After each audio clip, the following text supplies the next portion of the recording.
नमस्कार दोस्तों, ट्रेड से में आपका हार्दिक स्वागत है। आज हम बात करते हैं sky gold and diamond company limited के बारे में, जो कि लगभग 3% की गिरावट के साथ आज बंद हुई। अब आज आपने देखा ही होगा कि पूरा मार्केट ही आज रेट था, चूँकि सभी को पता है ट्रंप ने जो है 500% टैरिफ बिल इम्पोज करने की बात कही है, जो देश रसिया से सस्ता क्रूड ऑयल खरीदेंगे और उन देशों की लिस्ट में अपना भी नाम आता है। लेकिन क्या अब ऐसे माहौल में जो है पैनिक हो ही जाता है और मार्केट में अच्छे अच्छे शेयर भी निचले अच्छे दामों पे मिलने लगते हैं।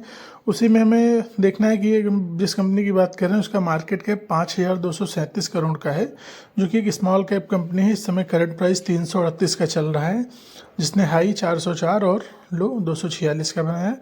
स्टॉक पी देखेंगे तो 28.3 है, जो कि बेहतर है और दिखाता है कि शेयर काफ़ी ओवर वैल्यूड नहीं है। और ROE 20 के ऊपर है, जो कि अच्छा है। फेस वैल्यू 10 का है, तो भविष्य में इस शेयर में आपको बोनस स्प्लिट जैसी चीज़ें देखने को मिल सकती हैं।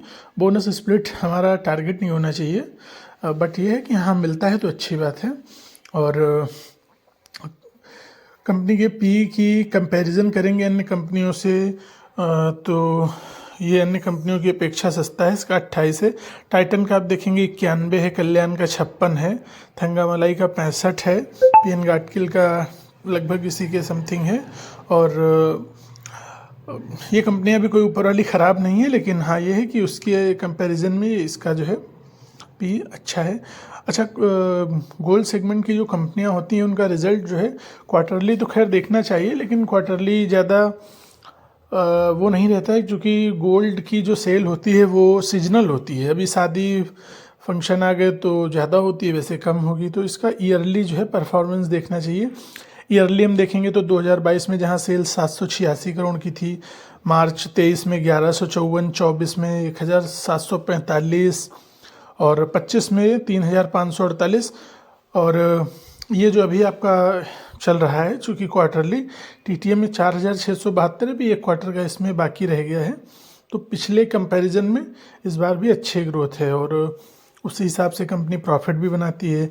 22 करोड़, 25, 54, 174, 246, टू डिजिट में चलने वाला प्रॉफिट देखेंगे 3 डिजिट तक आ गया। और उसी हिसाब से 3 साल का इसमें डाटा दिया हुआ है। कंपाउंडेड सेल्स ग्रोथ और प्रॉफिट ग्रोथ काफ़ी अच्छी है, शानदार है। कंपनी छोटी है, उस हिसाब से चीज़ें काफ़ी बेहतर हैं। और CAGR आप देखेंगे तो 3 साल का ही दिया, जो कि 146% का है, जो कि बहुत होता है। और आप इसकी बैलेंस शीट देखेंगे तो कंपनी के पास रिजर्व भी है, जो कि कंटिन्यू बढ़ता गया है। 87, 231, 537, अभी हाल फिलहाल में 882 है। बोरोइंग देखेंगे, कर्जा 814 है।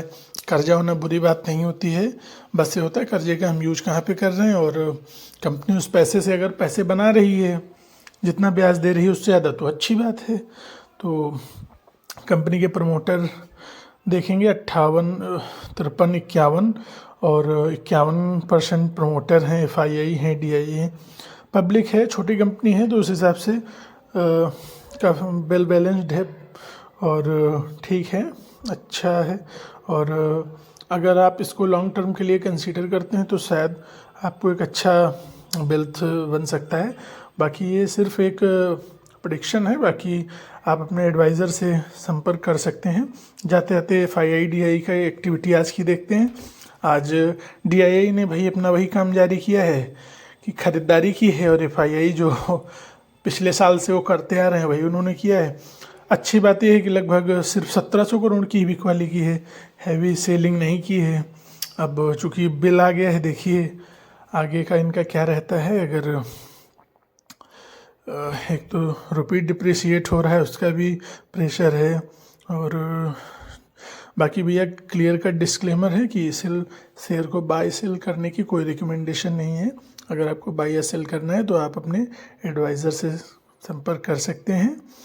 और थैंक यू।